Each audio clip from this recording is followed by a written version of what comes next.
कृष्ण ने कहा अर्जुन से कि तू भयभीत मत हो, क्योंकि तू जिन्हें सामने खड़े देख रहा है वे बहुत बार रहे हैं पहले भी। तू भी था, मैं भी था, हम सब बहुत बार थे और हम सब बहुत बार होंगे।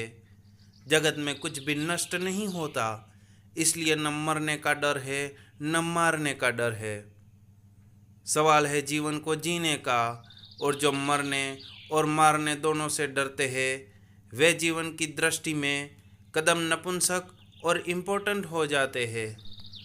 जो न मर सकता है न मार सकता है, वह जानता ही नहीं कि जो वह न मारा जा सकता है न मर सकता है।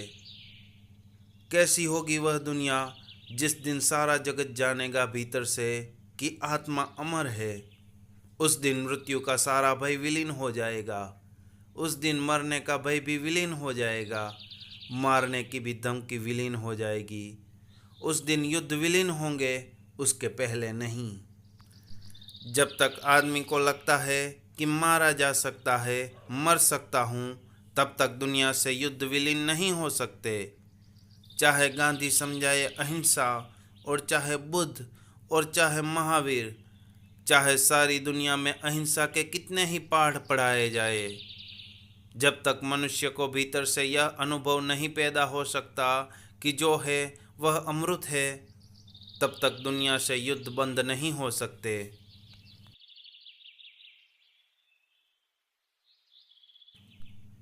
वे जिनके हाथों में तलवारें दिखती है, यह मत समझ लेना कि वे बहादुर लोग हैं। तलवार सबूत है कि यह आदमी भीतर से डरपोक है, कायर है, कावड़ है। चौराहों पर जिनकी मूर्तियां बनाते हो तलवारें हाथ में लेकर, वे कायरों की मूर्तियां है। बहादुर के हाथ में तलवार की कोई ज़रूरत नहीं है, क्योंकि वह जानता है कि मरना और मारना दोनों बच्चों की बातें हैं। लेकिन एक अद्भुत प्रवंचना आदमी पैदा करता है। जिन बातों को वह नहीं जानता है, उन बातों को भी इस भांति कोशिश करता है कि जैसे हम जानते हैं भय के कारण। भीतर है भय, भीतर वह जानता है कि मरना पड़ेगा, लोग रोज मर रहे हैं। भीतर वह देखता है कि शरीर क्षीण हो रहा है, जवानी गई, बुढ़ापा आ रहा है।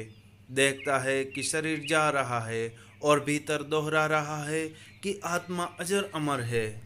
वह अपना विश्वास जुटाने की कोशिश कर रहा है, हिम्मत जुटाने की कोशिश कर रहा है कि मत घबराओ, मत घबराओ, मौत तो है।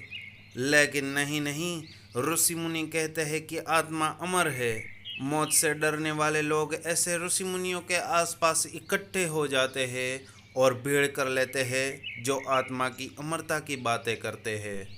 मैं यह नहीं कह रहा हूँ कि आत्मा अमर नहीं है। मैं यह कह रहा हूँ कि आत्मा की अमरता का सिद्धांत मौत से डरने वाले लोगों का सिद्धांत है। आत्मा की अमरता को जानना बिल्कुल दूसरी बात है।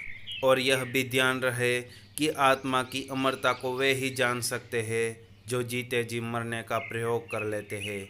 उसके अतिरिक्त कोई जानने का उपाय नहीं। इसे थोड़ा समझ लेना जरूरी है।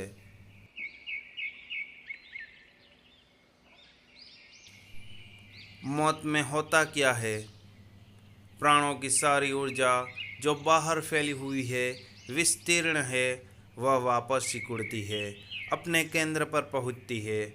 जो ऊर्जा प्राणों की सारे शरीर के कोने कोने तक फैली हुई है, वह सारी ऊर्जा वापस सिकुड़ती है, बीज में वापस लौटती है। शरीर जैसे एक दिए को हम मंदा करते जाए, धीमा करते जाए, तो फैला हुआ प्रकाश सिकुड़ जाएगा, अंधकार गिरने लगेगा, प्रकाश सिकुड़कर फिर दिए के पास आ जाएगा। हम और धीमा करते जाए, और धीमा, और फिर प्रकाश बीज रूप में, अणु रूप में निहित हो जाएगा, अंधकार घेर लेगा। प्राणों की जो ऊर्जा फैली हुई है जीवन की, वह सिकुड़ती है, वापस लौटती है अपने केंद्र पर।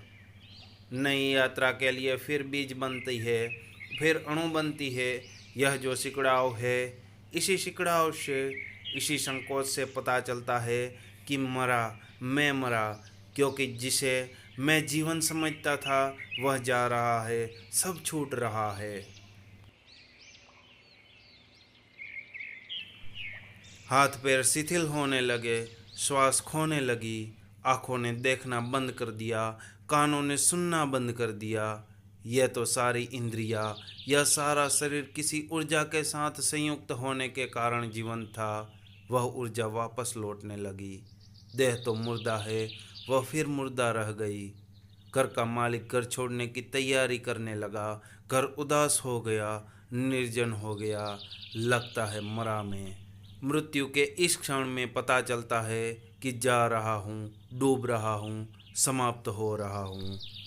और इस घबराहट के कारण कि मैं मर रहा हूँ, इस चिंता और उदासी के कारण, इस पीड़ा, इस इंग्विश के कारण, यह एंजाइटी कि मैं मर रहा हूँ, समाप्त हो रहा हूँ, यह इतनी ज़्यादा चिंता पैदा कर देती है मन में कि वह उस मृत्यु के अनुभव को भी जानने से वंचित रह जाता है।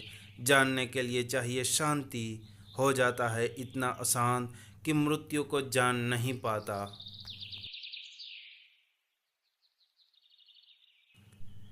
बहुत बार हम मर चुके हैं, अनंत बार, लेकिन हम अभी तक मृत्यु को जान नहीं पाए, क्योंकि हर बार जब मरने की घड़ी आई है, तब फिर हम इतने विह्वल, बेचैन और परेशान हो गए हैं कि उस बेचैनी और परेशानी में कैसा जानना, कैसा ज्ञान।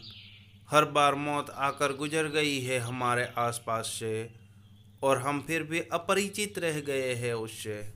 नहीं, मरने के क्षण में नहीं जाना जा सकता है मौत को, लेकिन आयोजित मौत हो सकती है। आयोजित मौत को ही ध्यान कहते हैं, योग कहते हैं, समाधि कहते हैं। समाधि का एक ही अर्थ है कि जो घटना मृत्यु में अपने आप घटती है। समाधि में साधक चेष्टा और प्रयास से सारे जीवन की ऊर्जा को सिकोड़ कर भीतर ले जाता है, जानते हुए।